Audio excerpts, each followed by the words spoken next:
코인 왕자입니다.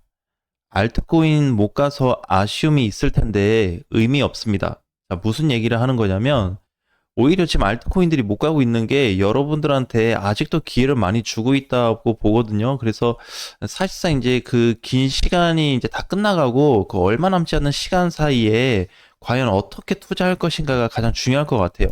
자, 이제 이게 보면은 코인 시장이 2017년도에 상장이 돼가지고 현재 24년, 약 7년 동안 움직임이 나타나고 있는데 사실 이 7년은 투자 시장에서는 그렇게 길지 않은 시간입니다. 우리 인생으로 봤을 땐 긴데 7년으로 봤을 때는 투자 시장에서는 길지 않아요. 그래서 모든 투자 시장이 초기에는 변동이 심합니다. 과거에 펀드 시장도 그랬고요. 주식 시장도 1900년도에 막 활성화됐을 때는 등락폭이 엄청나게 심했거든요. 근데 지금도 보게 되면은 총 큰 몸집으로만 따지면 세 번이 있었죠. 여기 하나, 둘, 지금까지 셋. 이렇게 세 번밖에 없잖아요. 근데 이 세 번에 비해서 알트코인들 어때요? 오르면 떨어지고, 오르면 떨어지고. 이게 다 이 그림이죠, 알트들은. 그럼 비트하고 당연히 좀 상반된 모습을 좀 나타내고 있습니다. 자, 그렇다고 해서 지금 비트만 올라간다 그래서 이상하게 볼 것도 아니다. 자, 그러면 비트코인만 가고 알트는 너무 못 가지 않냐. 이거에 대해서 이제 문제 제기나 궁금증을 많이 물어보시는데 사실 우리가 여기서 알 수 있는 한 가지는 첫 번째 뭐예요? 패턴이 과거 패턴과 다르게 다른 흐름 발생이 됐다는 거죠. 이건 이제 첫 번째. 그죠? 기존 패턴이 아니다라는 거예요. 자, 두 번째는 뭐냐면 비트 올라가는데 혼자 또는 일부 알트만 가고 있습니다. 그 평균적으로 보면은 평균치 이하예요. 그러니까 이제 이거 지금 얘기하는 게 비트는 이렇게 뭔가 위쪽으로 뻗어나가고 있잖아요. 자, 그런데 그동안에 잘 따라갔었던 이더리움은 어떻게? 이렇게 조금 횡보가 나오고 있는 것 같아요. 아직 뭔가 위로 좀 뻗어나간다기보다는 반등 나온 거 다시 밀려서 다시 제자리 올라온 정도. 이런 느낌이죠. 사실 이더리움도 업데이트가 있었습니다. 업데이트가 된 이후에 전체적으로 수급이 많이 줄고 출렁거리는 모습이 나타나고 있어요. 그리고 하락폭도 알트코인들 못지않게 많이 빠졌거든요. 자, 근데 여기서 우리가 이제 좀 바라봐야 될 거는 현재 알트코인들 보면 이렇게 올라가는 코인들이 있고요. 반대로 빠지는 코인들이 있습니다. 근데 평균치로 따지면은 평균 이하라고 말씀드렸죠. 일부만 가고 있는 거예요. 자, 그런데 평균 이하인데 이 이하에 있는 코인들을 나쁘게 보지 말자. 왜냐면 아까 이제 초기에 얘기했던 게 뭐냐면 항상 그 시장이 상장된 지 안 됐을 때는 얼마 안 됐을 때는 등락폭이 심하다 그랬죠. 왜냐면은 이게 그 자리를 못 잡아서 그래요. 자리를 못 잡은 코인들이 심지어 등락폭이 더 심합니다. 근데 왜 비트코인은 가냐 이렇게 보는데 비트코인은 기대감으로 이미 시세가 발생하고 있다 이렇게 보셔야 돼요. 근데 알트코인들은 그러면 그래도 어느 정도 따라가야 되는데 못 가잖아요. 자, 그래서 이제 뭐가 필요하냐면 여기서부터는 진짜 제 생각인데 4번은 이제 개인적인 싸움이 시작이 될 거다. 이건 뭐냐면 내가 이제 단기로 시장을 볼 거냐, 중장기로 볼 거냐에 대한 의미가 아니고 앞으로 성장성을 기대하자 이렇게 말씀드리고 싶어요. 왜 그러냐면 지금 대부분들의 알트코인들이 저평가를 가지고 있는데 그 저평가 기준이 너무 많이 내려온 상태예요. 최근에 이제 상장된 코인들이 너무 많은데 예를 들어서 뭐 니어다. 니어도 보면은 지금 위치로 보면 많이 올라간 것 같지만 그렇지 않아요. 22년도 빠졌었던 하락장이 빠졌었던 그 구간에 다시 내려왔고 전체적으로 하단부에 존재하고 있습니다. 얘도 시가총액 높아요. 잡주 아니에요. 자, 그럼에도 불구하고 못 가고 있습니다. 근데 이걸로 약간 제가 예상 시나리오를 좀 그려보면 지금 그림은 이렇게 상장되고 나서 급등됐다가 이렇게 해서 눌려가지고 이렇게 쭉 빠져서 지금 요 그림인데 시간이 지남에 따라서 근데 이 시간이 지금 길진 않습니다. 조정받았던 알트 시간이 있는데요. 이게 거의 다 끝나가요. 완전히 끝나갑니다. 그래서 지금 얼마 안 남았거든요. 만약에 알트 시세가 본격적으로 시작된다 그러면 여기서 이렇게 올라온다고 했을 때 만약에 3만 원, 4만 원까지 올라온다고 한다면 이제 알트코인들을 살 수 없습니다. 왜 그러냐면 다시 이렇게 올라오고 나서 다시 바닥으로 내려올 일이 없거든요. 이게 왜 그러냐면 전체적인 흐름이 바뀌고 있어요. 즉 패턴 변화 때문에 기존의 패턴은 어떻게 치고 내려오고 치고 내려오고 계속 몇 년 동안 반복합니다. 근데 이제는 어떻게 여기에서 벗어나는 주기로 바뀌고 있어요. 그래서 지금 오히려 알트코인들이 못 간다 이렇게 하지 말고 알트코인들이 못 가서 아쉬운 게 아니라 이번 찬스에 매집을 많이 하면 좀 어떨까 이런 방향으로 좀 저는 생각하고 있거든요. 그래서 저는 차라리 이제 그렇게 보는 게 지금 알트가 못 가고 있다면 충분히 시간을 주고 있고 충분한 매집할 수 있는 기회를 만들어 볼 수 있다. 그래서 현재 이 구간에 대한 어, 조정 자리, 바닥 자리를 저평가된 자리를 나쁘게 보지 말자.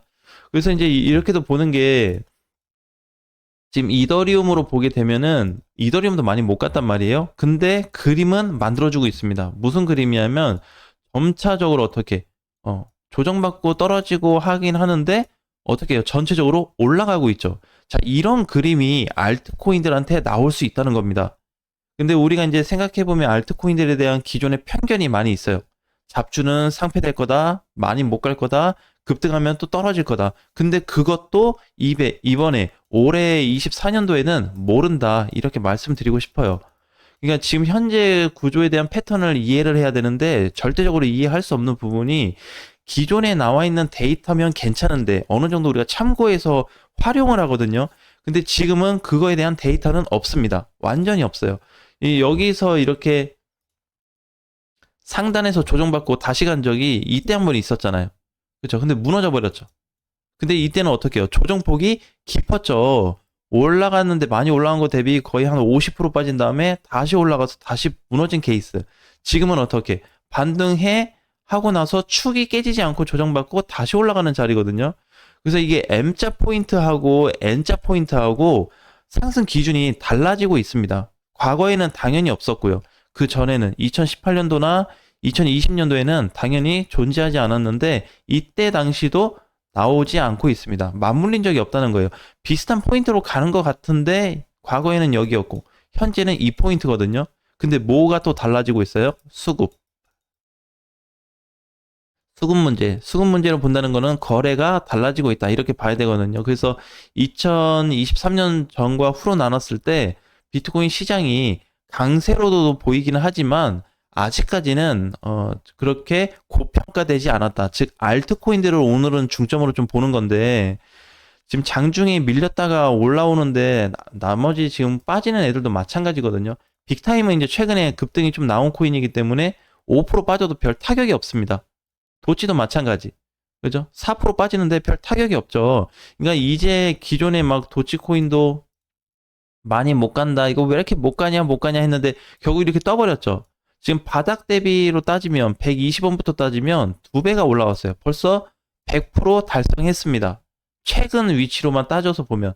근데 지금 가고 있는 애들도 이렇게 가고 있는데 만약에 알트가 도치코인처럼 터진다.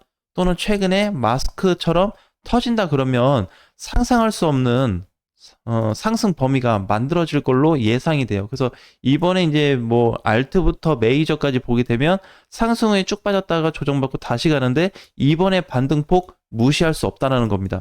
그래서 단순하게 그냥 뭐 못 간다 이렇게 하기보다는 차라리 잘 됐다 못 가면 못 가는 대로 좀 모아가 보자.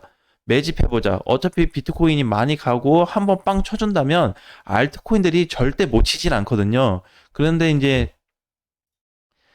힘의 차이는 좀 있을 수 있어요. 힘의 차이.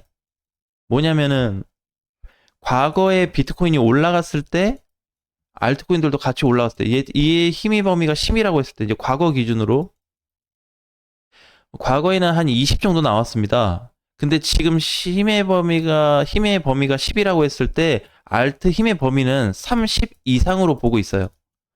자, 이렇게 패턴이 많이 바뀌고 있어요. 그냥 얘기하는 게 아니고 이거를 수치로 분석해 보면요. 수치가 과거 비트 10에 대한 대비 3배 이상 잡히고 있습니다. 과거에는 이제 2배 정도 잡혔죠. 근데 현재로 대입을 시켜보면 3배 이상의 수치가 나와요. 힘은 똑같습니다. 비트의 힘은 똑같은데 알트의 힘이 바뀌고 있다는 점이에요. 이게 가장 중요한 핵심 포인트예요. 그래서 지금 비트코인이 저항을 뚫었음에도 불구하고 알트가 못 간다? 그거를 부정적이게 아닌 긍정으로 봐야 된다는 거예요. 왜 그러냐면 이제 성장성도 기대를 좀 해봐야 되는 부분인 건데 가장 중요한 거는 그동안의 거래에 대한 그 어떤 매집 상태, 그 다음에 너무 저점 상태를 얘기하는 겁니다. 우리 항상 비례라는 얘기를 많이 했죠. 뭐냐면 이제 비트코인도 마찬가지인데 알트들이 조정 기간이 너무 길어요. 이게 비례가 돼버리면 물론 이제 하락이 되고 나서 조정 기간이 긴 건데 어떻게? 당연히 알트들도 비례가 된다면 어느 정도 반등 3분의 1, 많게는 3분의 2 지점까지의 반등 슈팅은 나와줘야 된다. 이게 성립이 돼야 됩니다. 왜? 이거 자체가 코인 시장이에요. 그러니까 따로 갈 수 없다는 겁니다. 비트는 예를 들어서 나홀로 가고 있을 때 그러면 과거에도 오르지 않았어야 돼요. 이런 알트코인들이 이런 반등도 없었어야죠. 그죠? 근데 반등을 줬단 말이에요. 30원에서 90원까지면 3배 올라갔거든요. 근데 얘도 준메이저급이기 때문에 나머지 알트코인들은 시세를 더 줬습니다. 비슷하거나 더 같거나. 근데 이러한 시점이 어떻게? 누적이 되고 있습니다. 자, 요거를 기억해야 되겠죠? 근데 이 시간 지금 얼마 안 남았다 그랬습니다. 아직도 그 범위 안에 들어오지 못했어요. 대신에 공간이 너무 가까워요. 예를 들어서 여기를 넘어가 줘야 되는데 지금 공간이 한 요 정도에 와 있거든요. 네, 근데 여기를 뚫었다고 하더라도 다시 무너질 가능성을 얘기할 수 있습니다. 그러니까 알트 흐름을 얘기하는 건데 알트 흐름이 상단을 뚫고 간다고 하더라도 오랫동안 못 가요. 그 위에가 너무 강하기 때문에 여기를 깨는 순간 다이렉트로 알트코인들이 다시 시작될 수 있다는 점을 꼭 기억을 하셨으면 좋겠습니다. 자, 오늘은 알트코인에 대한 부분을 강조를 많이 했는데 사실 어떻게 보면 부정적으로 보시는 분들도 계시겠지만 만약에 내가 이제 긍정적으로 시장을 본다. 저는 긍정적으로 보기 때문에 현재 알트코인들을 좋게 평가를 하고 있거든요. 그래서 사실 이제 제일 중요한 건 비트코인이 맞습니다. 비트코인도 맞는데 구독자분들이나 시청하시는 분들도 알트코인들을 많이 가지고 있을 거라 생각을 해서 이러한 좀 내용을 말씀드렸기 때문에 전체적인 내용 참고해서 대응 준비하시면 될 것 같습니다. 자, 오늘장 화이팅 하시고요. 다음 시간에 뵙겠습니다.